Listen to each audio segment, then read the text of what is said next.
Hello YouTube, how we doing? Wardy here, and I've got a bit of a different video for you today. It's still some StarCraft casting, but a different approach to what we are covering.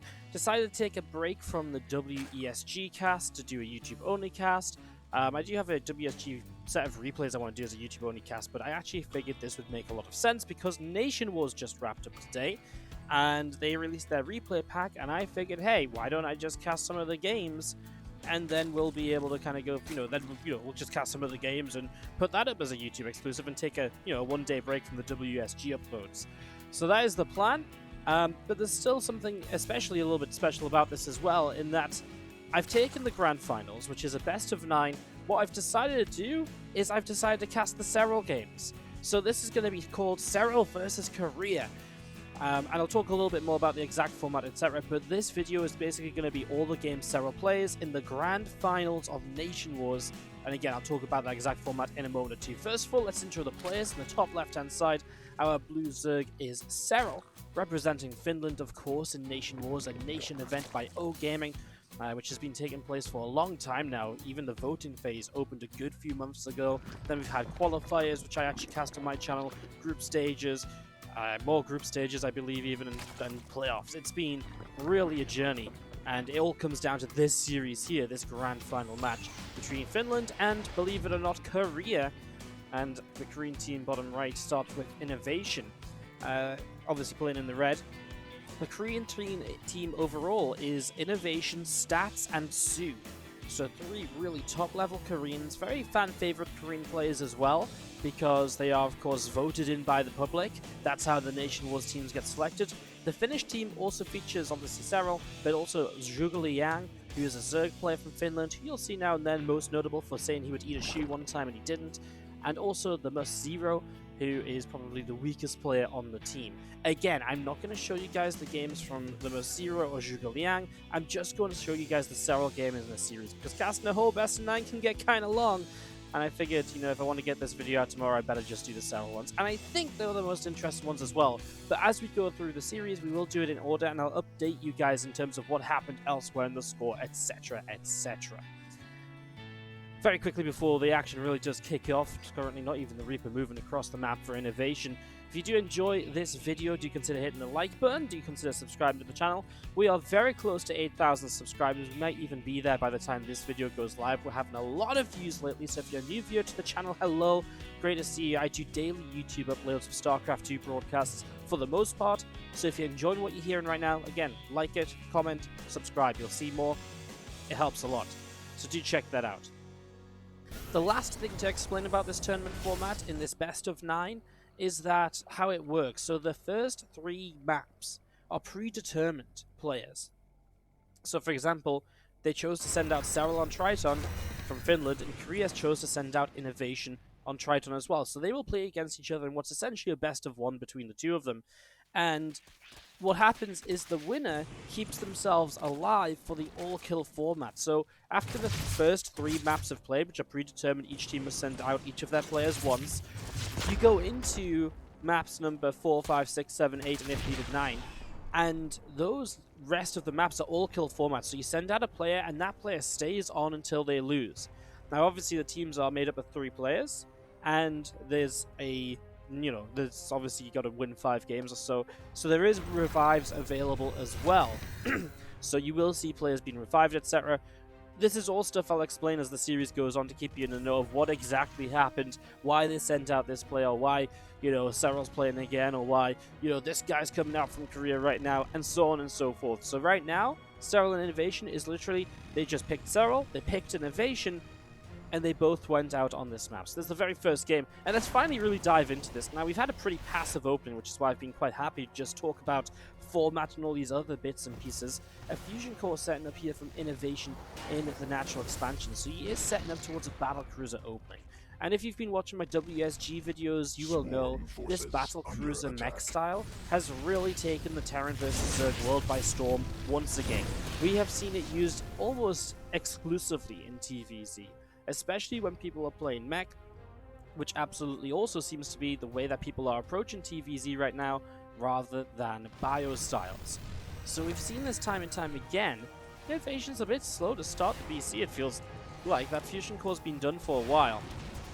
because he gets a Viking up early, I guess, which slows down the starport usage. So he's a little bit slower on the BC, and it doesn't really help him out much either. Hold that fort. As you can see, Hellions diving by into the mineral line. That's going to be 3 drones down, and obviously trying to get up into the main. Really good green hull position there to minimize the Hellions getting up into that main base. They'll only get 1 more drone. What a good reaction here by Serral. That's so nice. I mean, that's a defense which I feel like 9 out of 10 Zergs lose 10 to 15 drones against, but Serral loses 4, and for that many Hellions, it's pretty much okay, right? Resources lost is even. Yes, you've got to take a little bit of time to rebuild drones here, but it is the first wave of map control going down for the Terran. Yes, he's playing mech, so he'll build more Hellions. It's not the only map control he's going to have this game, but it does mean that now you can kind of freely drone a Serral for a moment or two before the next set of Hellions are ready to go. So that's a really good defense there by Serral. Great start to this in the early stages. And as you see the first battlecruiser popping up, I was just going to say the Viking didn't really do much for INnoVation. Yes, it killed a couple of overlords, but it didn't stop the scouting. Serral invested into pneumatized carapace, so he saw the fusion core. He knows what this setup is and has done for a long time, and that means he's already got the Spire over halfway done before the first battlecruiser even fires a shot. Teleports into the back of the main base now, gets the first drone kill there, but the Queens are very quick to get on it. A 4th one even pops out to help his defense. And losing 3 drones is also just sort of acceptable, right? It's one of these SARs the Terran players play, and that is very difficult to really shut down. You know? It is really difficult to really get in here and push this BC away. You know, stop it from really dealing damage at all. So, to be able to stop at only 3 drones, it's almost guaranteed drones. So only 3 is also a great start. Now, the BC has quite a lot of health on it, but Serral's just in a position where he's just not going to let it back into play as he'll look to try and stop Hellions on the 3rd base, and it looks like he will. INnoVation very scared of those Zerglings. I mean, when you know Serral can micro like he does, he micros himself out of and into some crazy scenarios sometimes. It is kind of worthwhile being afraid of that position. Again, it feels as though if you play against most other Zergs that aren't Serral, you probably just get those Hellions in, and again, you just go for the few drones, but INnoVation's like, nope, I can already see how you're setting up to stop this. I'll just back off and let my Hellion count continue to increase. Which isn't a bad decision, right? You know, the more Hellions you have up, the more of a front line you're going to have. INnoVation's going to play straight into siege tanks here, by the way. This is something we've seen a little bit of as well lately, where especially I think TY was the first I've really seen doing this against Dark against Dark and Armani in the WSG event, and those games really was one of those scenarios where you have you basically have this setup where you just kind of don't go for the Cyclones, and that's so weird because Hellion Cyclone has been the flavor of mech for a long time, and for the longest of time it's been the reason mech's been viable because it gives you a way to access aggression on the map, and then when you back that up with the battlecruiser potential aggression as well, it really does become very scary. But this is INnoVation just in general playing passively. The 2 battlecruisers here haven't gone across the map together yet. Maybe they're waiting for the 3rd BC so they can all go at once. And Serral gets full confirmation here, drops a Contaminate just as that Overseer is about to die. Better to get something out of it than nothing. He does delay a 4th base too. At this point, INnoVation can start to fly across the map, but you can't teleport across because the Corruptors are up. So if the Corruptors are up, they're going to be able to shoot down these BCs and take those out of the equation very quickly, and that's why as the BCs you come across, you look to fire your Armadas, fire some shots, and teleport out of there before you lose them. However, look at this, the BCs might have to teleport back and forth back over defensively, especially because INnoVation has the siege with the tanks. Roach Ravager from Serral comes straight on in here, and this is just, I mean, what a start. He is going to get up here, and oh my god, no, he doesn't get in. That's actually crazy. INnoVation now lowers the depots as a couple of them get blown up.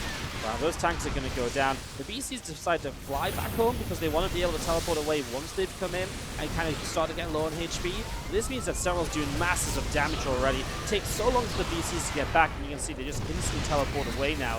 They don't even teleport that far away, just making sure they're in range of SCVs to be repaired. As you do have the Ravagers could try and corrosive foul some of those down as well. And they're going to get, well, it's very close, right? He's just missing the damage to get the first one. He'll get it now. Corruptor count is down pretty far. Only 4 of them left, but so much Roach Ravager. When it comes to the ground army, Serral's army is just crazy here, right? You know, we're talking about 50 SCVs killed, so there's very little production affordable for INnoVation. And the last couple of Corruptors go down. I mean, that's so easily replaceable at this point. But your Roach Ravager's just going to keep killing everything on the ground. These couple of Thors, they really don't seem to have much of a chance to last very long. The BC even getting hit a bit more as well. There's barely even SCPs left to repair the battlecruiser. There is some man in this main base, and There must be some. Okay, there's far right fourth base. We haven't even really talked about the INnoVation, but it's not really going to become very apparent in the game as well, because Serral's just hit a time in here where he's just swarmed in off of Roach, Ravager, Corruptor, 72 drones, +1 missiles. He's not taking up for the late game. If INnoVation holds this attack, he goes into a very strong position because Serral is cutting so much to commit to this. But obviously, when you lose 58 SCVs, you're not holding the attack, and you can just see it, right? INnoVation had 4 or 5 bases set up over here. He was ready to expand. He was ready to play the long game, especially against someone like Serral, who usually, welcomes that longer game with open arms. He's like, yes, please, let's macro, let's play some crazy stuff. We saw that with Serral INnoVation Grand Finals at WSG last year. Serral loved the longer games against INnoVation. And this was INnoVation just setting up for that longer game and just not being given a chance to get there. Great side down by Serral, and he will end map number 1 in his favor. So Serral and Team Finland go up 1-0 in the best of 9. So we are going to be skipping games number 2 and game number 3 here, guys. And I'll explain that at the start of the next game, just in case a couple of people skip ahead from the end of this one already. I'll explain at the start of this game what happened in those 2 maps, why the score is what it is, and what happens next, why the next players are out, etc. So that's what we're going to be doing here in a couple of moments. Let's jump into the next game we cast from this Nationwars final. Okay guys, so welcome to what will be game number 4 from this overall best of 9, obviously the second game that we are casting here. So games number 2 and 3 actually did not go the way of Korea, as you might have expected. Stats came in on map number 2 and won against the soO to tie the series up overall 1-1. And going into game number 3, Zhuge Liang actually took down soO, which is absolutely an upset. I didn't see a lot of that game, but I know it was just a Roach Ravager sort of 7-minute-ish game, so a bit of a timing, I think, from Zhuge Liang. I'm not exactly certain, but it does lead us in this position where after the initial pre-picked players on map stage, the only player left alive from Korea is Stats, and obviously they do have revives available as well. So they have 2 revives available. And then from Finland, they have both Serral and Zhuge Liang available to send out. So they had to send out Stats, and because Korea, because he's the only player they have available before reviving. And Finland chose to send out Serral to see what he can do before they send out Zhuge Liang. So if Serral loses this, Zhuge Liang has to play Stats. If Stats wins this, then they have to revive a player, and I believe you have to revive 2 different players, if I'm not mistaken, but I'm not 100% sure about that. I'm not 100% sure about that. We'll have to see what happens, basically, overall. So I'm pretty sure you have to revive 2 different players. That's how they've done it in previous years. So we'll see if that becomes a factor overall anyways. And obviously, as we watch the games, I'm sure some of our questions will be answered too. So this is game number 4, and obviously getting to watch Stats coming out to try and tie things up for Team Korea. Try and keep them in this best of 9 overall series. And we do see Serral just moving out into the center. I would like to know, just so we have a bit of a slow start here, guys, what you think of this kind of format here in the, going down in the comments below. Are you always interested in seeing only full series? I mean, I know this is a bit of a weird one, right? Because Nationwars, it's not like one player comes out and plays a full best of 5. It is a mix of players, but I've always been torn with the idea of, like, doing series, and this is an example, just being like, oh, Serral played this tournament. What if we do like a best of Serral in Home Story Cup 20, right, where we cast like 3 of his best maps or something? Let me know what you think about those ideas down in the comments below. I'm not looking to like make highlights of stuff already cast. I want to cast them myself, but I'd love to know what you guys think, rather than me just saying, oh, well, Serral versus Billy Bob 72 is a really cool matchup. We'll cast that whole best of 5. Where actually it's like that best of 5, it's cool, but it's like one game's really good and the rest are like mediocre.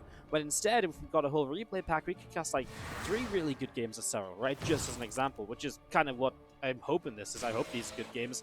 I didn't really watch it, knowing that in preparation I'd probably be casting some of these replays. I do like to check out the games on my own time, and especially if I want to cast it for YouTube, it's kind of nice to go in without actually knowing what's happening. As much as I'd love to look like I'm really good at StarCraft and be like, oh, well, you see what Stats is going to do, and then list off exactly what he does for the next 5 minutes, as much as I look to look like, oh my god, now I can't even talk, so never mind talking about looking really clever. As much as I like to look really clever, it does just ruin it a bit. So I try and stay as spoiler-free as I can for these tests. But yeah, let me know what you think about those ideas in the chat. Obviously, this has been a slow opener, so just wanted to kind of get some thoughts and opinions. and we'll kick off into this game and really focus up on it now. Stats did open a Phoenix, which means you're already taking away some of the potential for this being triple Oracle, which when Stats and Serral met at Aces ROG in the start of August, was that? That was really a tournament where Stats was like, okay, you know, I've got this big rivalry with Serral. He's beaten me in GSL versus the World Finals. He's beaten me in the BlizzCon Finals. And now, you know, at Aces ROG, he was able to take him down 3-2. And that was an amazing win for Stats, and it really came down to the triple Oracle play. Now, since then, the triple Oracle was adopted by many Protoss players, and it's really been played out as kind of somewhat the go-to meta for a lot of players, depending on the maps. Some maps are stronger than others for the triple Oracle based on what you can do as follow-ups. But this is absolutely not what Stats is doing here. The Phoenix into 2 Oracles. The Phoenix gives you a bit of scout info. Obviously, it can come in and be useful as well. It can deny his scouting on the Overlord. We'll see what he wants to do with it. And if you can keep this Phoenix alive, you can also just be that one step ahead in case Serral starts to make Mutalisks. So that if Serral now starts to make Mutas, you've already got the first Phoenix out, right? And that's already a little bit of a win for you. That's already like, hell yeah, you know, it's just one more Phoenix towards what I want here overall. As we do see a few Lings hanging out down to the bottom side of the lair, on the way up from Serral in the main base and dropping down a Rotron in the back of this main as well, as we see the Robo facility from Stats on the natural. So he will continue to attack up here early as we see the Phoenix lifting up the Queen. A couple Oracles going to get pushed away. Only a couple drones killed here so far, but obviously that's what the Phoenix is there for. Lifting up a Queen, taking away some of the anti-air, giving the Oracles more time to deal damage. As you come across the map here at Serral, you see 4 Adepts, and that's not really a third base you can break down at all. Way too easily defended, and, well, I mean, okay, you get, what, 2 of the Adepts, but it costs you quite a few Lings. Yeah, I mean, I guess what else are you going to use the Lings for right now? Rotron's about to be done. It's not like you immediately need to rebuild into those, and if you do take down the Adept counterattack potential, it's kind of nice. Yeah, you know, maybe if this is an aggressive attack follow-up, right, it's kind of nice to just get rid of those couple of extra units in it. I don't know, I feel like it's one of those 50-50 trades, but it's neither really good and it's not really bad either. You know, it's not like Serral's on the floor, no, my Zerglings, what have I done? And so it's like, oh no, 2 Adepts, like, far from the end of the world, as you see.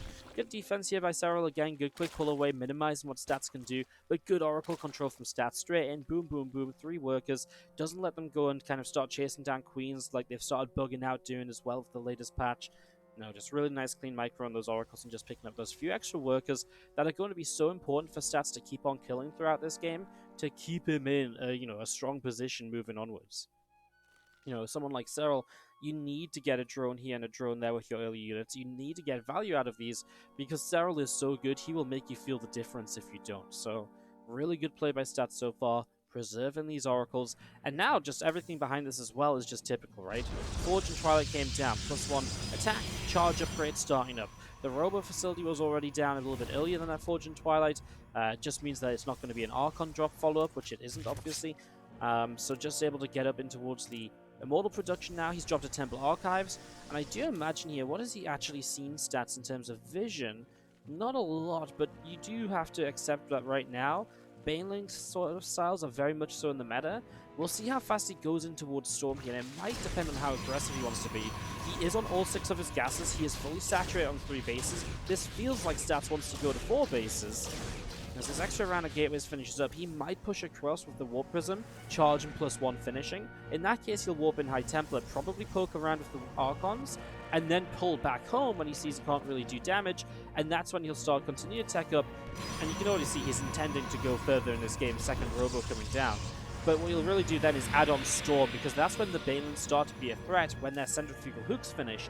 So you really want to be at that kind of timing then, as Stats would be like, okay, I need Storm now. I don't need Storm for this first little pushover, see what's going on, but I need Storm to be done like after that push. And he starts it now even. Like I said, he's going to push forwards, but he's really not intending to commit to a fight here. In fact, I don't think Stats wants anything to do with a fight here. Just wants to try and force Serral out of his comfort zone slightly. I mean, Serral's gone straight into Hive, into Aspire, so he's looking to just go straight towards Broodlords here as well. Offer as few units as possible. Good little catch here, gets 2 Queens in the middle of the map, Stats. As he will just clean out some of this group spread, maybe even get himself an Overseer. I do feel like he's very far forwards now, but catches Serral off guard. Serral's not really ready to deal with this at all. So actually this works for Stats, and now he can just back away. Serral's still not really out on the map to get a surround or anything. So Stats is perfectly fine to just start backing off now to the bottom right side, as a couple of Hallucinated Phoenix will come forwards, heading up to the top left. We're also going to be jumping on towards the Overlord here, so Overlord taking a bit of damage. And we have got 2 more Immortals from stats building up, so getting those couple of Immortals out, and the Greatest Spire dropping down from Serral on the main base, so showing us a bit more of what he wants to get up to. As you see our Zealots going up to the top right-hand side. Roach, Ravager, Baneling from Serral out into the center here, so I mean, Serral's almost like he wants to be a bit aggressive, but he's going into all the tech, Adrenal Glands, Greatest Spire. You know, he doesn't really want to be aggressive. In fact, he kind of wants to sit back and get Broodlords up in the next minute or two.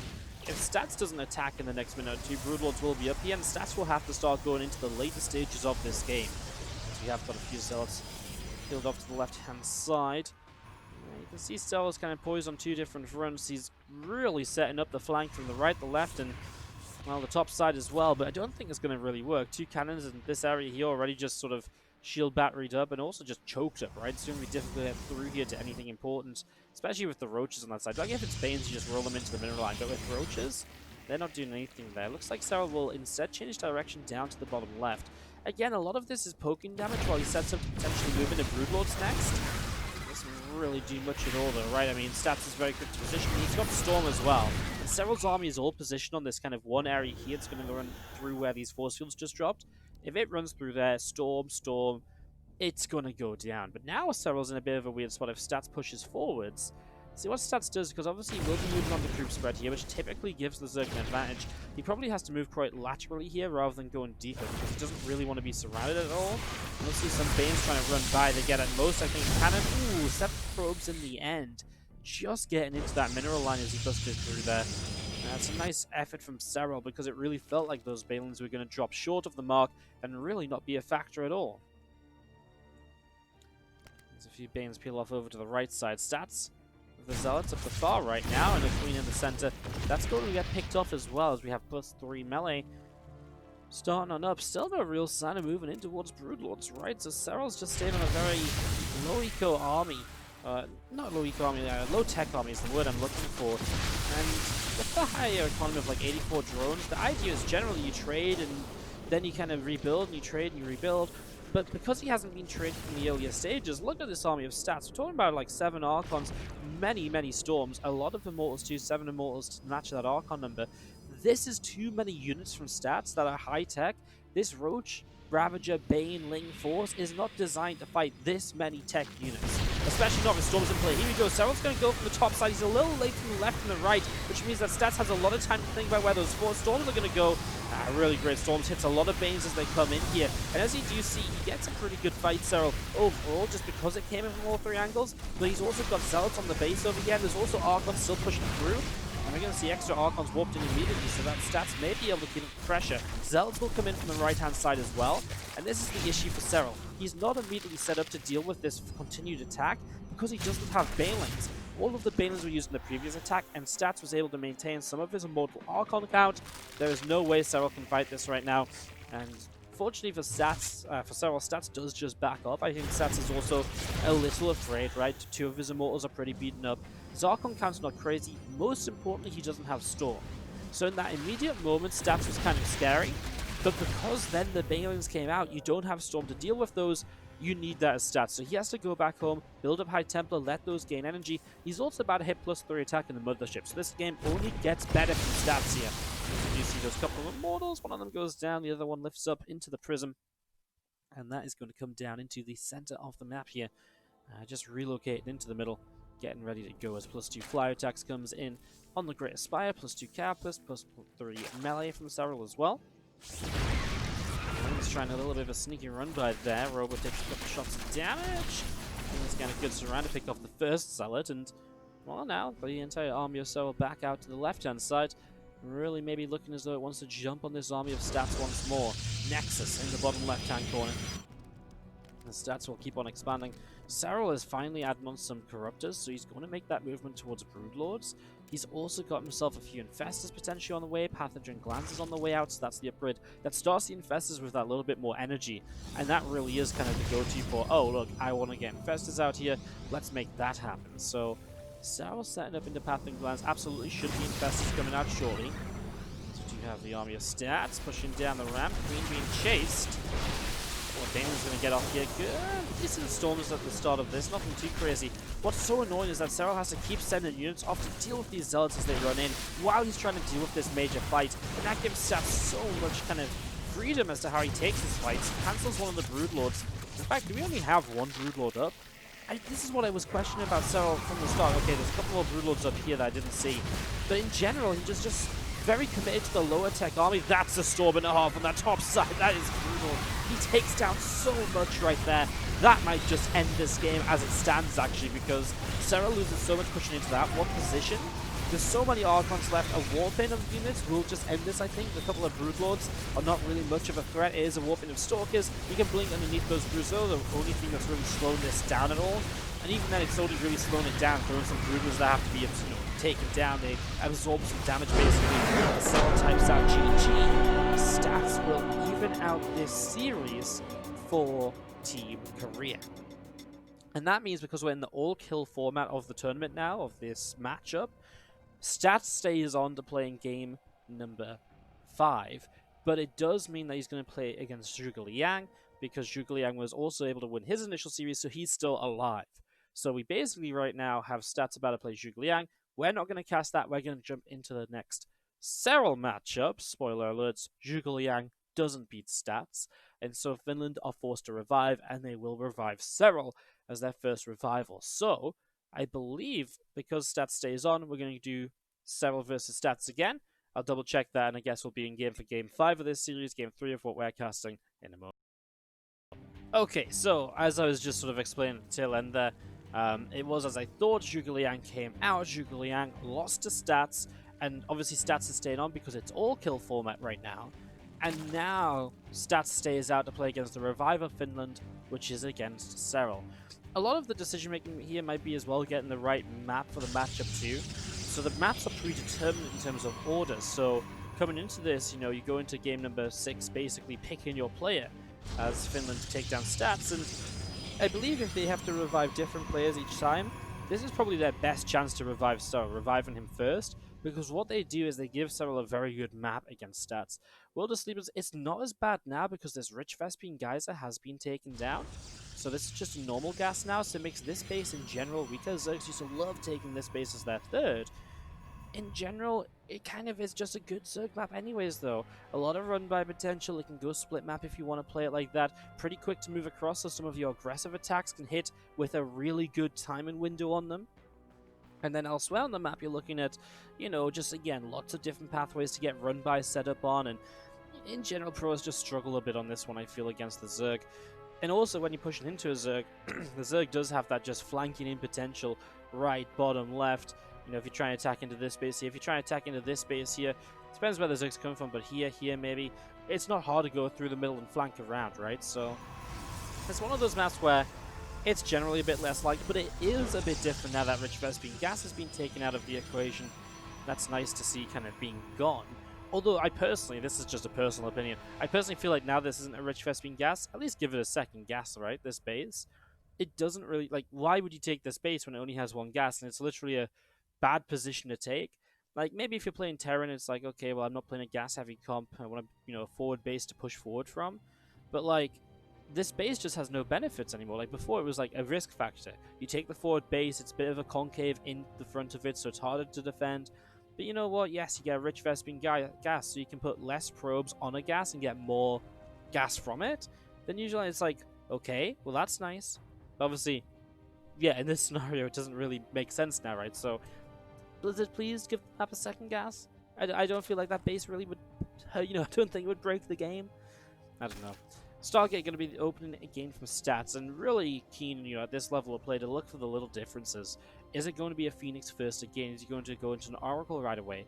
Is he going to go maybe that triple Oracle, or is he maybe going to go one Oracle quick tech and try and catch Serral off with some kind of fast aggression? Obviously, I think as Serral in this game, looking back on the last one we just watched and casted here on the video, is that you've got to look at that game and say, well, Serral really came into that map as just playing aggressively, but he didn't actually play aggressively. He had a good drone count to trade, but he never traded and traded. And he set up to make those initial trades happen, kind of as he was coming up to Great Aspire. And it's almost like it sounds stupid, but it's almost like he forgot he had a Great Aspire, right?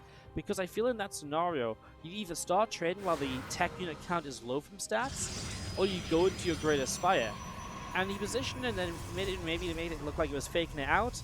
And that should have been the time when you should have had Broodlords up. Because I think if you get up to 8 Broodlords in that time you're buying yourself by being out on the map, then any push from stats is going to pretty much need Tempest, right? And at that point, Stats is not ready to go into Tempest. It wasn't until much later on he got the fleet picking up from the mothership. So yeah, I mean, by the time Broodlords did eventually come out, Serral was already kind of on his 3rd round of Remax and Roach Ravager Bane trying to fight against the Protoss army, and Protoss army was very good. He only got like 4 of the Broodlords out, so that's not really a scary number anyways. Very manageable with the couple of Stalkers. So far, Stats is going to open exactly the same. Phoenix, first Oracle, second Oracle, and the Robo at the same time.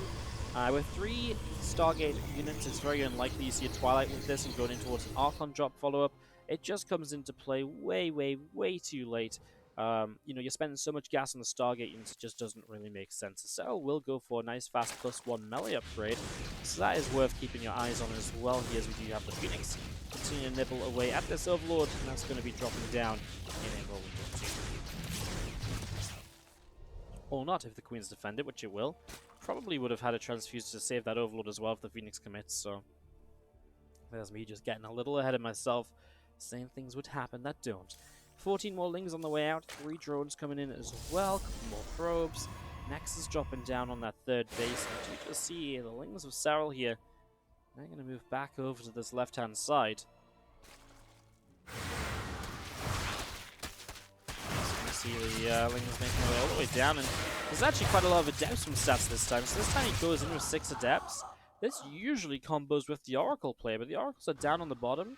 Just don't feel like he found an opening here. So Stats does add on a couple of extra Adepts, so that's a difference. He starts Fortune Twilight right away now, so pretty much the same time as the last game. As you can see, Serral picks off another Adept. He doesn't commit to the Shade. Some extra Lings will run back into this, but I mean, that's going to cost him another Adept. At the very least, if not 2. Was that worth it, basically, is my question. I kind of want to say no. 2 Adepts left over, as we do have the Oracles and the Phoenix into the Bane. And go straight in for a couple of drones. So 3, 4 workers, 5 workers going down.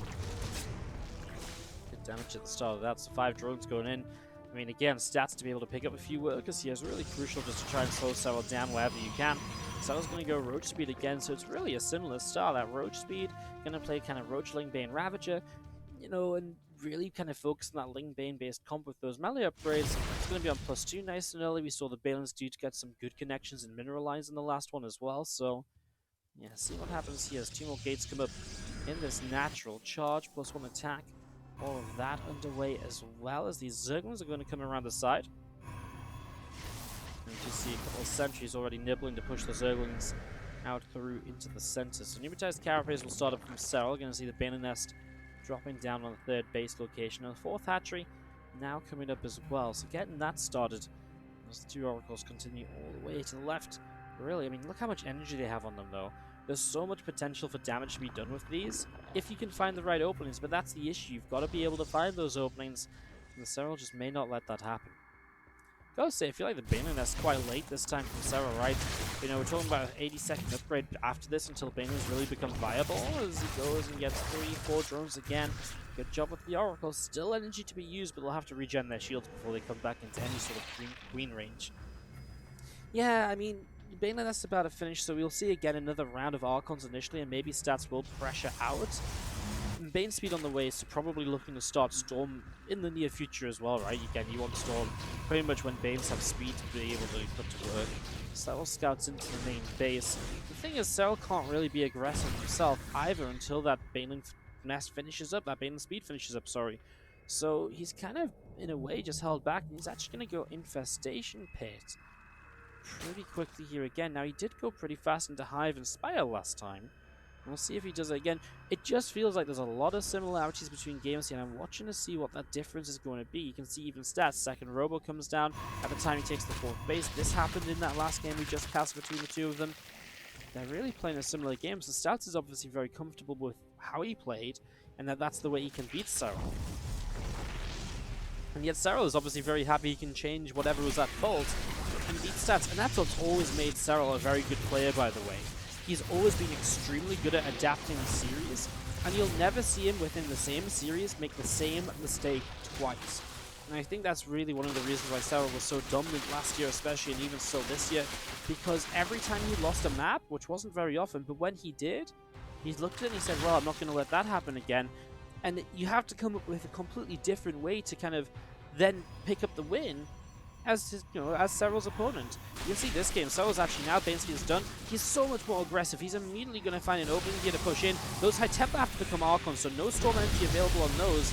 The Banes will crash through, and Serral is in for quite a lot of probe kills. Those 2 melee isn't done, but I mean, these Banes aren't getting out alive anyway, so what's it matter if he takes a couple more to take down the probes? That's 20 workers killed, and now Serral has a drop lord to load up a few Banelings on this top side, head to the main base, and this is damage that Serral did not find in that previous map.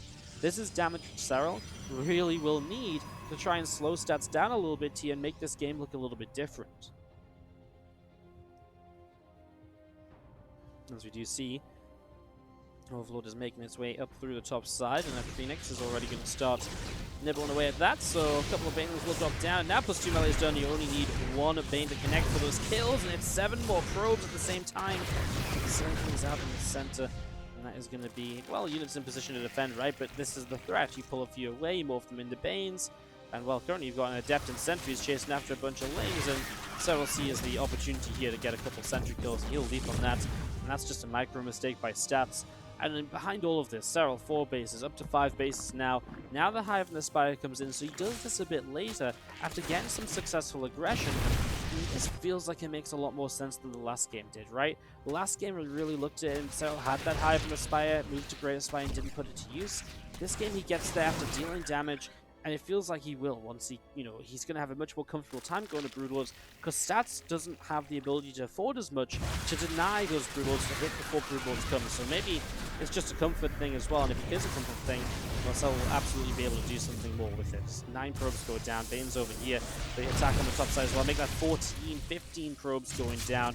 Queen's actually going to find pretty high energy Oracles, and that's nice pickoffs too, because the Oracles at this stage want to keep the Revelations up, they want to track that army. And it's kind of what's missing for Stats, because Serral keeps moving out, and he keeps being able to find himself on the map and getting into positions where Stats isn't really ready to deal with it. And, if those Oracles are more active and picking up Revelations more frequently, that will not happen as often. It's meant to be one of your major map control units as Stats, and he really hasn't put it in use. The benefit of keeping those alive early hasn't really paid off for him as well. Is this another round of Banelings here? I think it's worth blowing up the Archon, and Stats isn't paying attention. He's busy splitting probes. It's actually not a bad trade-off, considering most of those Banes were about to go down and not reach the mineral line anyways. Turning around and being able to kill the Archon is nice, as you can just see the difference. Serral is maxed out, and Stats is like hovering around 150, and he's not getting beyond that 150 point. And now Serral will want to make a trade, and as soon as he makes this trade, I have no doubt in my mind this will be immediately into Corruptors, unless he can really smell just the ability to overrun into victory. But that's really hard to do with Roach Ravager Bane, especially against someone who is so good at defending like Stats is.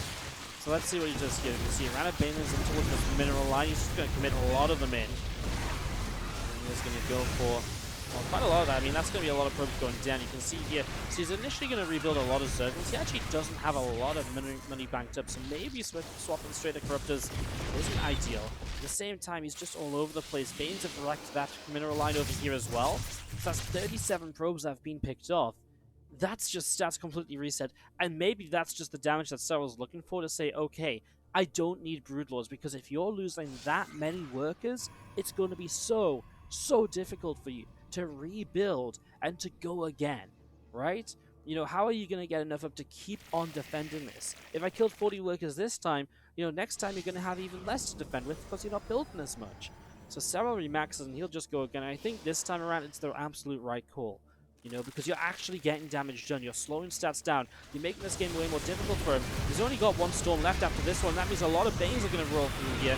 They're going to go off on the walls, break down some of those shields. This entire army's in trouble. No Warp Prism to evacuate units away here at all. While these Banes, do they want to come out the Nexus? They will, just to pick up the kill before the Ravagers, before the Archons push back the Ravagers. So they're able to take down that Nexus. That's a nice takedown. There's 10 more Banelings on the way up, plus 1 fly-up attacks, and plus 3 melee on the way. And then again, another couple of Banes going to go after some of these probes. 15 workers down as our Ring Bane, Roach Ravager. All of this from Serral here, setting up and getting ready in the front. We see 8 more High Templars starting from stats. And again, Serral just rebuilds and gets ready to go again. And every time we see him attacking, stats is down another 10 to 20 supply. And that's why Serral keeps on attacking, because the economy isn't there to sustain stats. Now he's missing a Nexus. You know, this one just came up, but it isn't mining yet.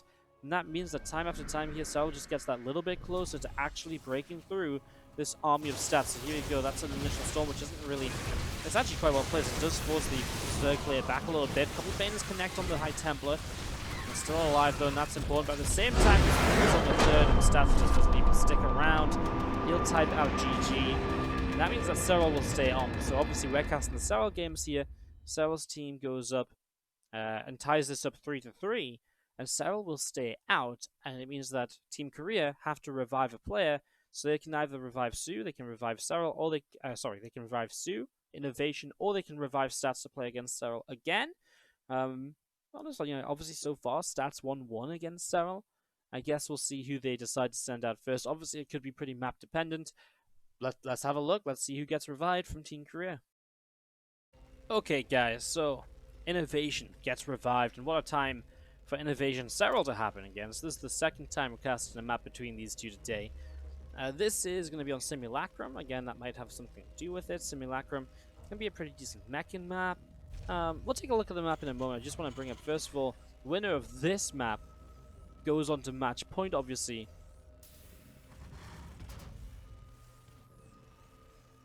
So, yeah, the winner of this goes on to match point. The opposing team can only send out one more player. So this is kind of do or die for both teams here, as INnoVation comes in for Team Korea in the top left-hand side. In the bottom right, our blue Zerg is soO.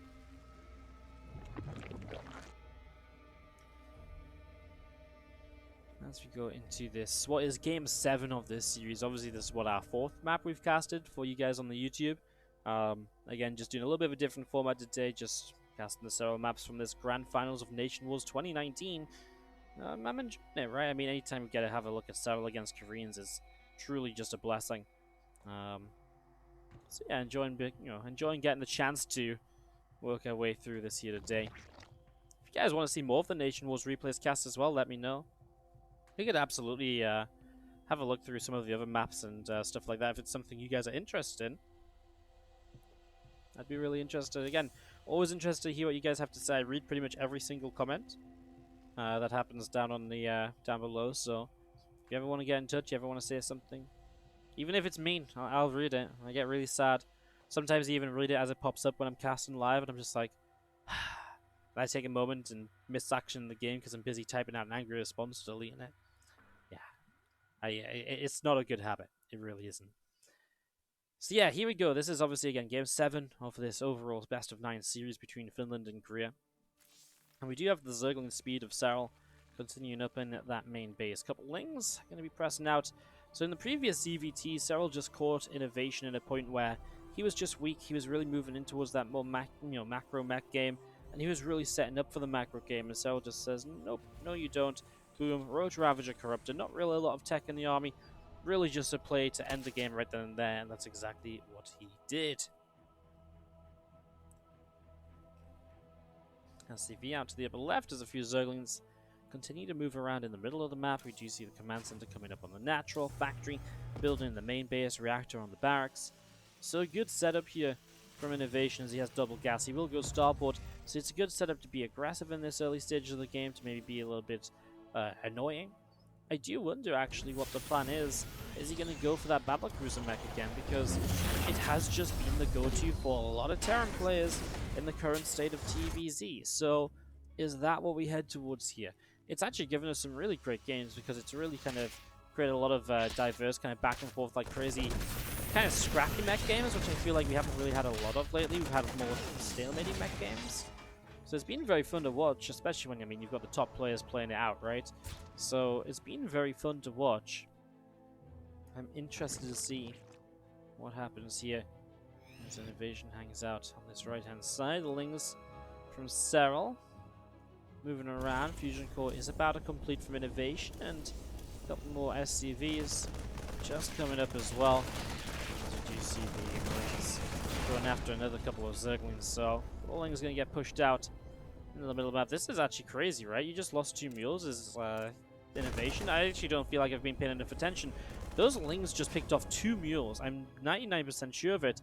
1 kill, 2 kills. Yeah, 2 different Lings have 1 kill. They just picked off mules and they were both fresh on the natural. That's actually huge. That's so much eco for INnoVation going down early. INnoVation's lost a Reaper and a Hellion in the meantime, as he does go into that fusion core. Wow, what a way to go for Serral. That's actually crazy. 2 pretty fresh mules. Okay, well, I apologize for that, guys. Not paying more attention to it. Hopefully you guys were watching the Lings on the screen at least and seeing it happen. As we do see the battlecruiser coming up from INnoVation, so it is going to be that style of play once again. This time Serral, a bit of a difference for him. Okay, he's already seen the fusion course. He already knows that he does have new test carapace, so no difference from it at all, actually. He sees it early. He knows what's coming his way. He defended it very well last time, right? He lost about 3 drones as it first came in. You know, pretty much like the bare minimum. You know, that BC is pretty much always going to get a couple workers initially. You can't have all of your queens everywhere. You know, and it can just teleport straight into a base. So unless you gamble and put all your queens on one base and the BC teleports into that base, you know, that's pretty much the best you can do. So it was a good early defense last time from Serral. Let's see if he finds something similar this time around again. As we do just have the Hellions will come out and towards the center. A couple more will join up. INnoVation, no armory, right? So he's not looking to kind of hit an armory kind of hellbat BC time or anything. Just looking to keep these Hellions active and perhaps try to get the Hellions into a mineral line in the near future. BC of INnoVation actually teleports quite far out from the main base. He's going to fly in here. He's going to kill an extractor. No cancel there, so that's obviously kind of cancels a drone kill in itself. He's going to get an opening queen kill. He's actually staying very safe and very far away from the spawn killer. I actually wouldn't mind him come down here, finish this queen, and then move out to the left, get a drone or 2 as you go. I feel like that was a bit of a missed opportunity, but he is also keeping the queens away from that 3rd base, and the Hellions dive in. They get 4 drones. So in the end, the combined effort of the battlecruiser and the Hellions is able to pick up a lot of queens. I know a lot of people were asking, well, how do you beat this kind of Terran mech style? I think Serral, you know, has a good shot of showing us, right? Yes, he showed us kind of aggression in game 1. But again, it's already at the start here. The difference in these games compared to a lot of what I've been casting in this style lately, it feels like this is, you know, there's always that scenario of like just Hellions get in, they kill the drones. Battlecruiser goes and answers for a few minutes too long, it kills the drones. It feels like we never actually see a Zerg player going into the mid game in like a strong economic position, which obviously does so much for you. It gives you so many options as to how that game can then continue to play out if you've been able to keep your workers alive early. As we do see Hardwell's Den coming down, Infestation Pit will join it. So double tech structures here from Serral. He's going to play Hydras. He might play Lurkers. Lurkers, even against mech, are something that have taken to the stage lately. Serral and Raynor used them quite prolifically at Home Story Cup 20 just 3 weeks ago. I think it was 2 weeks ago, more likely. So they've used that as a style recently, and obviously it's something that everyone does all the time. We'll see what he does. He has got missile upgrades in general, right? So it's not going to be kind of a link vein focus. It's not going to be similar to what we saw early. It's going to be a few infestors to start. Okay, so what you get the infestors for is because you don't really have a good way to deal with the BCs with this style. You're skipping the Spire. You need something to deal with that. So the infestors will probably get Neural Parasite, and they'll probably be used to pick away at these BCs, neural those, and get those kills. So there's the Neural Parasite coming down. It is Groove Spines currently on the Hydra Den. So currently just Roach Hydra. Still could see the Lurker Den dropping down. Obviously the other choice is because you've got the Infestation Pit already, go up to the Hive and get Vipers, and that's obviously going to give you some possibilities in terms of, you know, just some utility. Blinding Clouds, especially against Siege tanks, tend to work pretty well.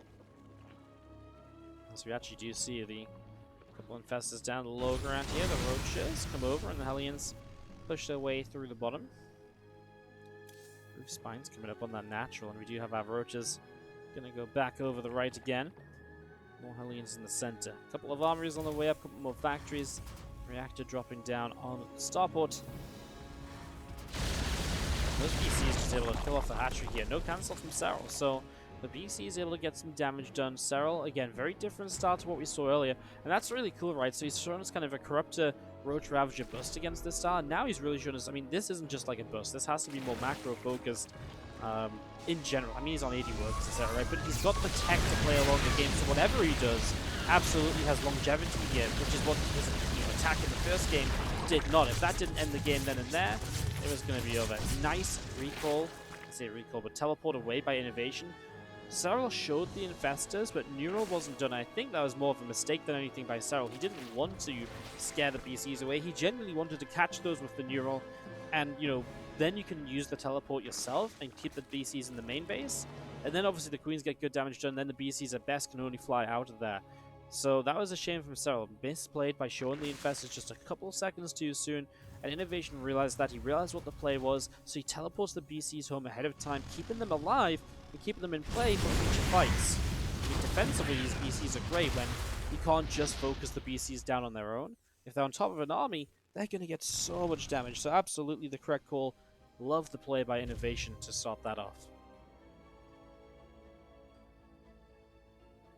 Alright, so P Roaches around the top from Serral being denied. Good deflection by INnoVation as he gets ready to take the fourth base. Refinery is already down. Just needs to actually float that CC over into position. Which is on its way over. Sensor Tower in the center as well. But INnoVation really is getting locked and loaded for this kind of 4-base play. And probably at this point what you do with the mech is add on CC, CC, CC. You just don't stop adding command centers. You go up to, like, you know, 2 at a time or so very shortly. Once, maybe not right away because you're not maxed out yet, but once you're maxed, the next kind of priority is just a couple more CCs. You can see he's already going to add one over here as well. So yeah, absolutely get those CCs up. Right into Hellion run by 6-10 drones on the bottom side of the map. So the Lurker Den could come down in the end. He goes into the Seismic Spines as the upgrade. So Serral will invest into an upgrade and Lurker style. I'm excited to see it because, again, it's just this kind of new and fresh style that, honestly, when we've been watching the Koreans play, the only real Korean that seems to have adopted this in ZVT has been Armani, who had a very decent run during WSG. So yeah, it's really cool to see these Lurkers actually coming out from Serral, and just getting to see more of this style, which is really feeling as though it's very unexplored overall. The Hydras move around in the middle, the Infestors up the top. Maybe looking to try and catch these BCs with the Neural. So what you can do here is you can Neural them, and if you want to, probably... Okay, you've got the Hydras here. Perfect. He's going to Yamato down the BC each. He's going to teleport them right here, and then the Hydras can guarantee the kills. That's perfect. So, great job there by Serral. Exactly what you want to do. Doesn't even lose an Infestor. Using up the Yamatos is nice as well, just in case they try and like Yamato and Infestor once they're out of Neural. Really efficient cleanup from Serral. So he shuts down the BCs and keeps the... I mean, that's just great. You see the Lurkers moving in. They don't have adaptive talents yet, so they don't have super fast burrow, which is one of the big things of this, because a lot of what you like to do is move forwards aggressively and almost siege up the Lurkers on top of the army. These Vipers getting great opening trades. You do see a couple shots onto them, and most of that damage is spread, but 2 of the 4 Vipers go down. He picked up, what, like 4 Thors here? Yeah, 5 Thors. That's a lot of damage already done. And now you get the Lurkers to the top side. They're in range, the 10 range of the Planetary Fortress. The scan will come down. A Blinding Cloud to save the Lurkers. That's a really nice Blinding Cloud, by the way. That's so well placed because it really does just save those Lurkers for a little while here. Now you can see the Lurkers actually in range of the tanks. He's going to get one of them. He's going to get 2. Oh my god, he just doesn't reach that other siege tank. That's so very close though. Across the map, another Hellion run by, as we will see Spinecrawlers looking to pull this off. So multiple Hellions starting to go down. And we have those making a play in towards this mineral line. Quite a lot of drones likely to fall here. As the Greens come in, they're going to keep on working their way through this. The Spinecrawler up with it. Okay, you lose 11 drones. When Hellions throw themselves at you like that, again, with this mech style, it's kind of damage you're expecting to take though as the Zerg player. You know, it's very difficult to minimize Hellion run-bys when there's that many Hellions to doing nothing, unless you catch them with your main army, which, you know, obviously the idea is your main army is elsewhere, and that's why he's running those Hellions around the map at your bases. So that's not so bad from Serral. He'll stay up at 86 drones, after replacing a few, and that's exactly where he wants to be. And so you see another round of Hellions. This time it's seen pretty early with the group spread. We'll see if Serral can do anything about that. Doesn't have spines over here, and he actually will need to get some roaches over, so this is Serral caught a bit off guard. No stacked defense on this right-hand side base. He'll burrow to force the scan, but that's pretty much the best he'll do to try and deny this for the moment. And that is 22 drones dead, so INnoVation having some better luck with this next round of Hellions, and it absolutely pulls Serral away from the offensive kind of front line here. So now Serral is kind of playing back on the map, and INnoVation has some more room to breathe, which she'll be very happy about, I'm sure. You have a couple of Hydras, picking away a couple of extra Hellions, they will go down as well. There's a couple of Spines finishing up in the top right side, and just Serral coming forwards. Looking as though he might try and get in onto the side. He's actually going to go for the opening murals, so he's going to get Tank Fire to join his army as well. I mean, those two tanks that he's got here, they're going to go down because they're just going to get blinding clouded now, and obviously they get picked off without firing. More Hellions diving by. INnoVation really trying to keep Serral's eco as low as possible right here. So again on this base with the Spine to help out, but there's again not really much else. So Serral finds himself recoiling from that previous attack once more, having to come back home, and once again defends another 15 workers and still rising. In terms of resources lost, INnoVation is trading a bit worse. So Serral actually trading efficiently here against Mech. That's kind of scary in itself. And again, that kind of means he can just get away with replacing these drones. Yes, if he's behind on mining a little bit here and there, it's fine because he's trading better. And that's where his bank is starting to build up from. INnoVation, I think, is still yet to properly max out in this game. If he's maxed out before, it's only been for a couple of moments before Serral took the first fight. So now we see again just good abducts, a lot of Vipers in play. And this Hydra Lurker force really just seems to be pushing its way around the map. And Serral doesn't seem to feel any need to move into anything different. Right, Serral's army here is still absolutely just Hydra Lurker Viper. And yes, okay, the numbers have gone up. The Viper numbers are 10 now. But he's not going into anything beyond this. He's just continuing his range upgrades. And it's just a start. I really feel like we give this another couple of weeks, and this is the kind of one of the go-to styles against this mech play. Unless the Terrans really find a way to figure it out and to respond much better to it. Because that's obviously absolutely a possibility as well, right? Where you could potentially just, Terrans say, right, well, if they do this, I'm going to start doing this in return. And then maybe this style really gets countered, and then you have to go back towards a corrupted-based style. Rings and veins, etc. But for the moment, I really feel as though this is going to take a little while to figure out, and Serral's given us a pretty good demonstration of how to do it right now and how to execute it from the Zerg side of things. So, Terrans, on the ladder, beware. You better get your anti-lurker, anti-girth gloves on. I don't know what you do to get rid of lurkers, really, when they just kind of run at you and burrow up and the Vipers blinding cloud everything and can kill them. It's a pretty tough scenario, not gonna lie, as tanks will siege from Inno up at the top, and it's another New York Parasite just at the start. It's a nice scan to get rid of that Infestor, though, right? It's an easy pickup from INnoVation. Just needs the focus to say, okay, well, all it's going to take is the scan. So what has Serral rebuilt? Mostly just lurkers, right? More Hydras as well, still up on 12 Vipers. So while this kind of initial clump of lurkers has been decreasing in number, his overall lurker count is still very solid. He's still, again, sticking out very much so the same composition. And right now it's just a case of trying to pull INnoVation apart. And you can see this map is especially good for this style Serral's playing, because you can very easily go from left to right, from top to bottom, and go from one base to the other. You can't just sit in one location and have, like, pretty good coverage of all of your units, of all of your bases. You really have to move to defend, and that's exactly what Serral's abusing, specifically with the movement around this left-hand side of the map. And I think that's really important to note. Because INnoVation has to always go from here to defend the different bases, Serral can absolutely abuse this location here with Vipers to abduct from the high ground to the low ground, and it just gives Serral a massive window of opportunity to find damage here in these fights. It's exactly what he's been saw it before, a couple of times where the lurkers have been down here and they found a lot. Now these lurkers, they want to decide if they want to commit to this position. They might just go for it. Might not be bad for them, honestly. Hydra's on the bottom, Hydra's on the right-hand side. At the same time, it looks as though some SCVs in trouble. A lurker harassing the upper right side. This awful command nearly falls down dead. It's going to be burning, and the SCV's not currently repaired. INnoVation has 170 health to get that back on track, and I'm sure he will. At the very least, you're going to want to go over there to try and, re-land it, right? Then you'll notice it's burning, then you'll repair it.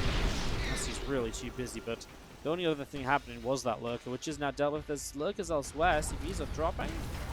I just don't see it. Where is it? I actually have no idea. Oh, sorry, it's this lurker right here. Oh my god, it's right under my nose. It was actually killing the SCVs that came in to repair this orbital.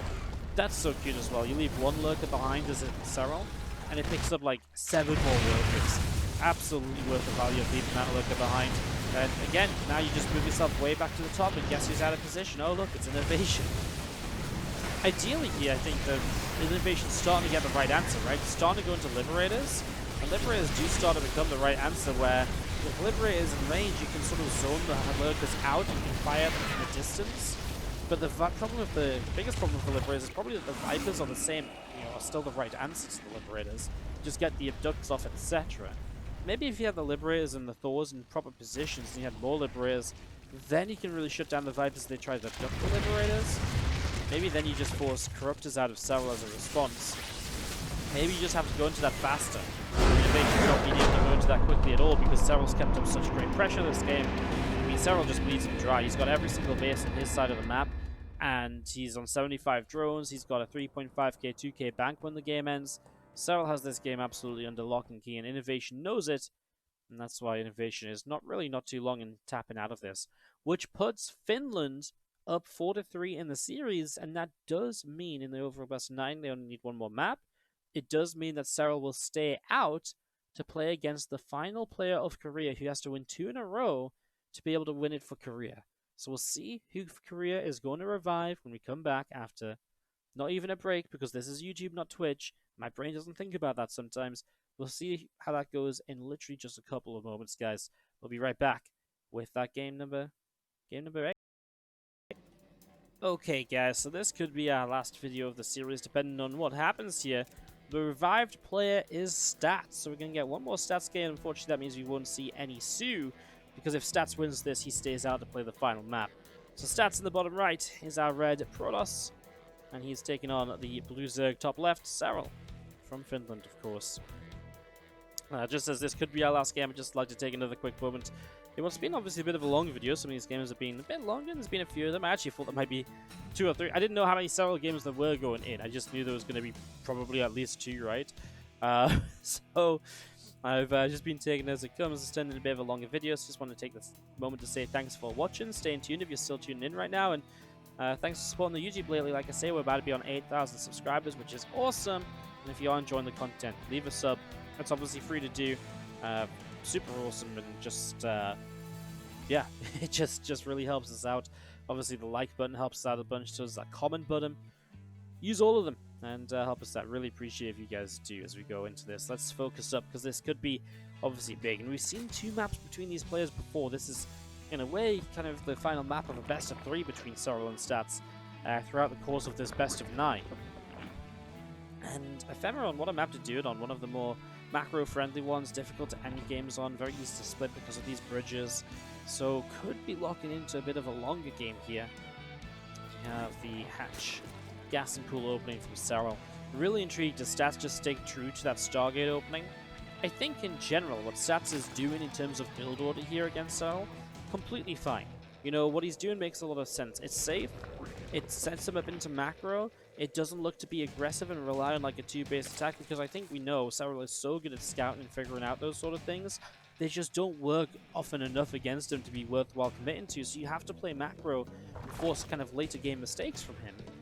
So I don't mind Stats' build for doing that, but what he does need to do is make sure he goes back to what happened in game number 1 between the 2 of them, which is that he's not taking damage from those Bane run-bys, etc., and that he can maintain an army, because that's what Serral was able to do in the second beating between the 2 of them.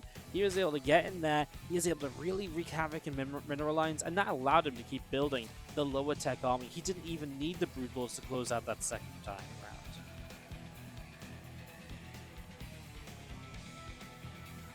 As you see, circling speed dropping down from Serral, and the Stargate from Stats dropping in behind the main base. So for now, we'll stick to the Stargate.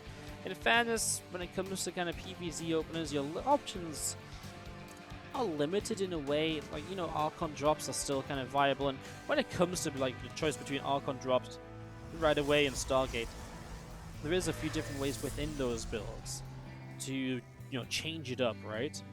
So there is still some potential in that regard to kind of get make a difference, and change it up completely. You don't have to go Phoenix, for example. You can go 1 Oracle into tech, into an Archon drop. You can, even with the DT opener, right, you can go like 3-gate DT opener or 4-gate, which changes the time that it hits at. So there's always kind of options in these PvZ builds, even if it feels like you're being kind of narrowed down into, oh, I either go Stargate or I go, Robo.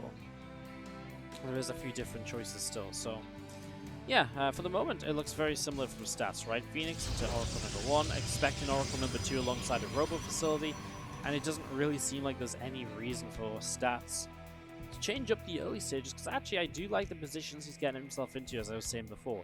You know, the Oracles keep finding their ways in to deal damage. The one thing I really feel like maybe could have helped stats in that second map was you saw how much energy the Oracles had. They could have absolutely been better at revelating and keeping track of some of Serral's armies, and that would have been so useful to just know, okay, well, now I have a bit of a better idea of where he's attacking, or he's forced not to attack with that set of units, which takes away some of the threat. So really just the Oracles, they stayed high on energy as well, and that's what's so almost frustrating for us. Like, he did the good job of keeping the Oracles alive, and they had the energy to be doing it. It was absolutely maybe one of the missed opportunities from him that could have helped so much. Phoenix going to get an Overlord kill, which is a nice pick-up, as the Queens, though, had a really good kind of push away on the Oracle right away, already bringing the shields off. So first Oracle won't do anything. We'll come to a second Oracle here.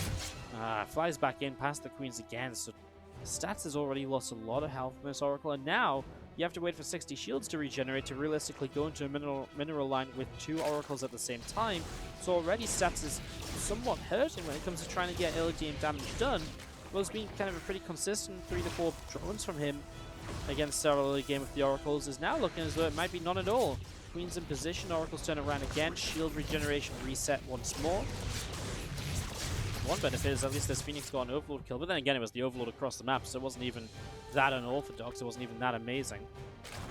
Stats just a bit of a rougher start this time around. He's going to dive in for the Queen, which will force it back to the Spore Crawler, and he will get 1 drone here, make that 2, and does he find 3? No, because look how low the Oracle is. So yeah, Serral really able to just shut this down a little bit, make it a little bit tougher. This is going to be a transfusion on the Overlord, keep that alive, right? Serral wait until the very end. He will indeed keep it alive. Sends a few lings across the map. Lair finishing Roach Roar and done straight to Roach speed. Feels like Serral is again kind of doing what he did in the last game, and their stats from Twilight Council and the Forge say, yep, I'm doing the same as the last time too. Stats just hasn't even stopped on 44 probes. And I really think that's crazy, because I feel like nowadays in PvZ, almost every player stops somewhat as they go up to 3 bases to at least sort of sell a bit of a, oh look at me, I'm moving out. But Stats says no, I'll play the macro game here. I'll really commit into that from the start. I'll have a good probe count going into it. I'll give myself my best shot from the opener. Oracles come in, they miss the combined attacks. Eventually, we'll still get 4 drones, but it costs him an Oracle. And that's the difference, because that Oracle's already low. So yes, he's kind of finding similar damage at this stage as what he found before, but it costs him the Oracle. And that's less energy you can build up and not using Revelations. So does become a little bit costly there, as we do see charge on the way up, +1 attack on the way up.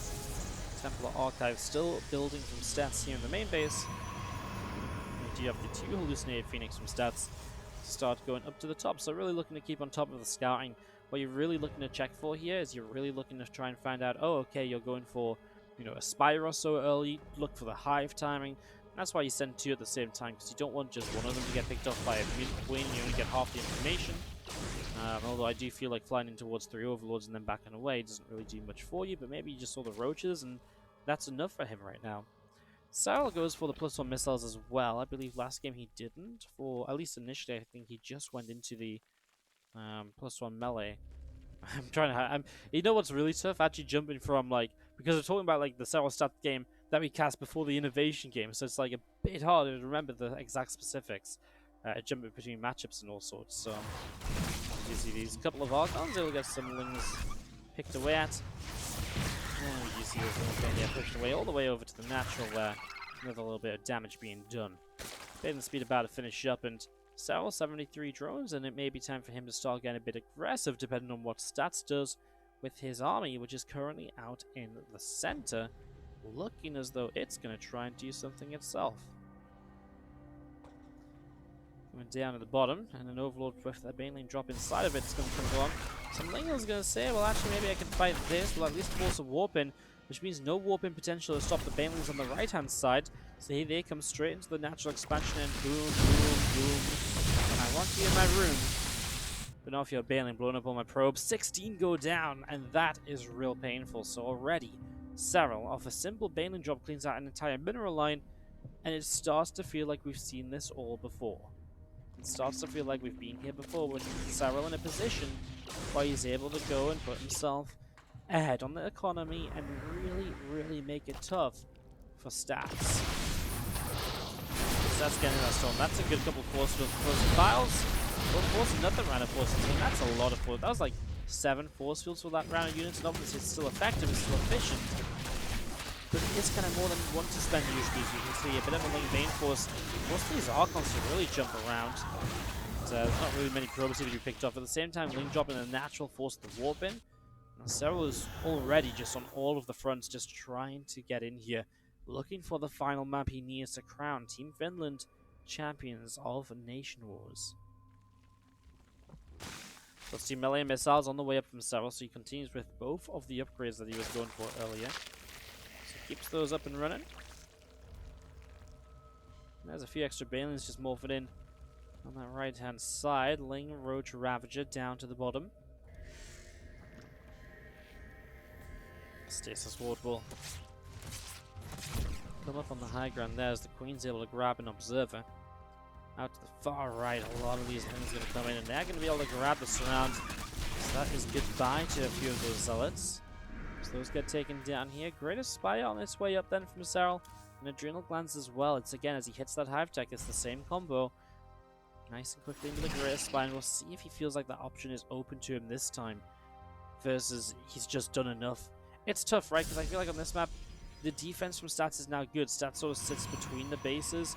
It's going to be difficult for Serral to start hitting this mineral line, you know, all those mineral lines at the same time. So maybe it will come down more so towards Broodlords here. And Stats with the +2 and the Blink is already setting up to have an answer to those Broodlords with the Stalkers to help out at least. And Blink in general is a nice addition because sometimes adding on Stalkers can just do a lot depending on what's left over from the previous Zerg army. Especially if it's like Roach Ravager left over, that works very well. So there's a couple of Stasis Wards coming out. Lings, Banes heading down the left-hand side. I see a group more Banelings from Serral out on the right as we do have the army in the center. I mean, this is decision time, right? Because as he fights now, what he rebuilds is very important, how he's going to continue this game. Good setup on the Stasis Ward with the one lane. Serral's very good at that. He always has them a couple of Lings just out in front looking for the Stasis Wards. We're going for the fight. Storm's coming down, and a lot of his units getting funneled towards the Storms. But he comes in from the left as well. That forces Storms to the other side. Now he's out of Storm energy. Serral, as the Stasis Ward on the high ground, will catch a few of his Lings. Will be able to take down the Archon, though, which obviously morphing in wasn't going anywhere. Better to try and morph in those Temple, though they weren't going to survive otherwise. Well, Serral decides he is going to keep it up with a few more units of production. But the difference between this fight and the previous fights we've seen, Serral isn't taking down economy, right? He's not hitting mineral lines, he's just trading armies. And that shouldn't be so bad for Stats. On 82 probes of his own, rebuilding Archons very quickly especially should be fine as long as he's already got High Temple on the way up. Rebuilding energy should be fine. Like right now, as he moves in these Archons, immediately should get more High Temple up to start building up energy for the next time Serral wants to push in, because you're going to need Storms. But Serral slows it down. He goes Corruptors, and I think for the first time, we're really maybe going to get Serral up to a reasonable Broodlord count right from the get-go. As Stats moves in towards a Mothership, he also moves in towards the center of the map, but with this creep spread here, he's going to have to take a moment or two. I don't think there's any way he pushes out onto creep, and it's going to take him a while to properly clean this up as well. So that, unfortunately for Stats, is him being kind of just stopped in the front there, and not being allowed to continue forwards at all. You see a few shield batteries dropping down on the left-hand side, a couple of cannons, and a Nexus. Just on the way up there is the Archon morphing in from Stats also. There's a few probes pull over, flying away on this forward base. So he's picking their way through this set of rocks, and over on the right we do have the Roach Ravager Baneling Force. Perhaps in some trouble, a couple of Corrosive Valves to ward off the Archon Zealot army. Archon Zealot army that does continue forwards for World War II. A couple of Lingers running by, and Serral just trying to pull Stats back. And all of this is buying time for more and more Broodlords to finish up here. Stats just, I mean, he's got the fleet beacon down. He's got a Stargate, so he's only going to be able to build one Tempest at a time. So going into Tempest is not really an option just yet from Stats. He really needs a second Stargate before he does that effectively. Man, these Adrenal Gland Lings just destroy the Stalkers. I mean, you're talking about +3 melee on no armor upgrades, right? So, kind of makes sense. Just crazy to see it at times. They're actually just destroying these Zealots. Wow. Okay, well, that's just crazy. Stats back out into the middle of the map. And it's hunting as we see the Bane Roach, Ravager, Broodlord pressing forwards. Going to see a few more Broodlings dropping down. A couple of cannons starting to get picked away at. The Mothership pressing forwards, and again, the Broodlords are very important up in the skies here. You see the army of Stats getting pushed back a little bit. A lot of probes going down. Baneling's hitting the bottom left as we're watching this main fight.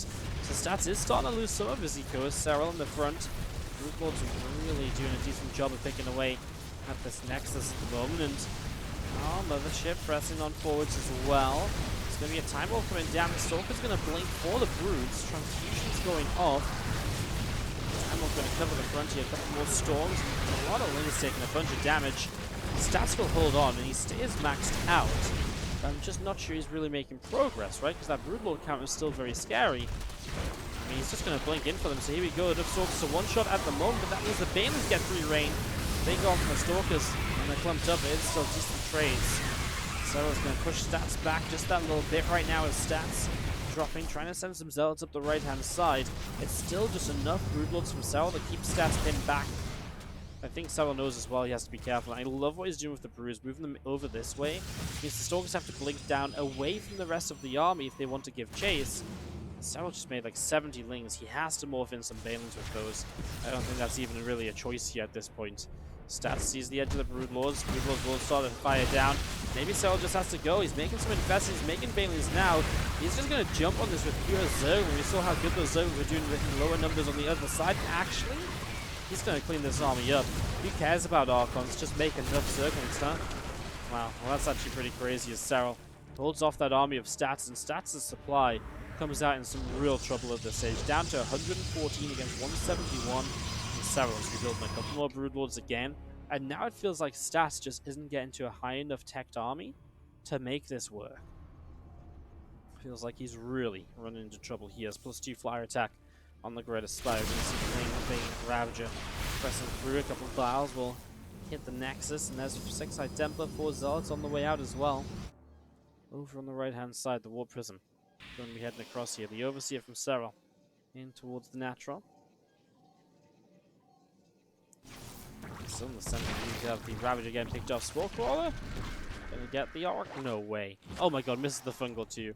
Serral really wants that Oracle kill, doesn't get it. That's a fortunate save, I'd say, from Stats. I'm not going to say it's a nice save, because why was the Oracle fighting Spellcrawler in the first place? It shouldn't have been. Well, Stats, this is the issue, right? He's got Lings counter-attacking. It just feels like Serral's going to get ready to swarm him. You know, Serral's got so much of his own side of the map under control right here. You're going to see another Immortal picked off. These Stalkers not really doing much of their own. And now these Lings are going to pour into the main base. There's not much to pick off here, but again, you can see Stargate still not doing anything. Just sat there. And Serral just says, well, if you're not building Stargate units, I'm going to build even more Broodlords. And what Stats doesn't do, you know, what Stats kind of allows Serral to do, I suppose, with the lack of Stargate units, is Serral can literally mass Broodlords. He doesn't have to keep Corruptors alive. Like, a few Corruptors to go after the Mothership for sure, yeah. But outside of that, you don't need Corruptors to fight off Tempests and whatever else. So actually, you just make every Corruptor you make into Broodlords, and that force is going to become unbearable. Like, you just can't kill that at some stage. You know, this isn't 2010, 2011. You can't just drop down the, you know, the vortex. You can't just like Archon toilet these guys. You kind of need a proper response to this. I don't know what that is, especially with Infestors in play. Because Infestors are going to be so good at zoning out high Templars from Stormers. They're going to be very good at keeping Stalkers locked down in position. Those Fungal Groves could be very game deciding here as Serral is pushing in towards his forward base. Around the left side, Bentley's going off, a couple of Ravagers firing. Movement still coming through there. There's a Time Warp, and the Broodlords will move out of it. They are affected by this Time Warp now up in the skies, so it does slow the air units as well as, see, I mean, it just buys Stats a tiny amount of time more than anything else. The first few probes dropping down. Stats needs to find a way to fight this. He's got the Revelation on the army. He sees what's coming his way. He kind of, you know, he's kind of like tied down on the tracks, and the train's coming at him. He can't really do anything about it, though. That's the issue. He's trying to wiggle his way free, but the day's tied down tight, and he's going to get run over because what do you do? He's blanking forwards, trying to get the Broodlords. He gets one of them. The Fungal Growth now drops, so the Stalkers can't blink away, so the Broodlords pick up a lot of damage. probes you see that have gone down, those are just probes that were on this base. Serral isn't doing anything elsewhere at the same time. Fungal growths again, and this just means those stalkers, they're just committed to the blink in. The Infestors have done a great job avoiding feedbacks. They've done a great job zoning with the Fungals. It's really, really good execution of Serral's army. But it's also just the wrong composition from the stats. For this many broods, for this, Infestors being up, it's just not going to work. You can see the desperation of trying to blink in here right now. And those Brutals do eat a couple of storms, but it's not really going to be enough to properly shut this down. And we do see a few extra Banes running in, a couple of newer Parasites going off, and again, that really is about it. There's a couple more Fungal growths struck down, but there's really not much else you can do. Like, Mothership is kind of saving the day because there's no Overseer here for a moment or two, but Stats can micro is harder. He's trying to drop Archons underneath these broods. It's not going to be enough, guys. Like, I hate to bring it here, but Stats is going to type GG. And Finland become the champions of Nationwars. How about that? 5-3 against Korea in the finals. And it wasn't even Serral doing all the work. I know we didn't cast it, but Zhuge Liang took out soO in one of those earlier maps. So, yeah, that was Serral's games in the grand finals of Nationwars. How about that? Some pretty great games, I would say. Absolutely worth doing this video. I loved it. And I hope you guys enjoyed as well. Again, don't forget to sub, like, and comment. And if you really enjoyed, obviously, I do stream live on Twitch as well. Check us out over there. There's a link to a Patreon page down below in the comments as well, or down below in the description. It's one of the best ways to support if you're a YouTube viewer and you want to help support monetarily to keep me casting StarCraft. Thank you so much, though. I'll see you guys next time. We'll be continuing with WESG uploads. I do have a YouTube exclusive WESG upload to do at some point as well. It's just a bit of a busy week because we've got so many streams going on in December. So I'll try and get that out ASAP. But again, thanks so much for that work towards hitting 8,000 subscribers too. And I'll see you guys next time.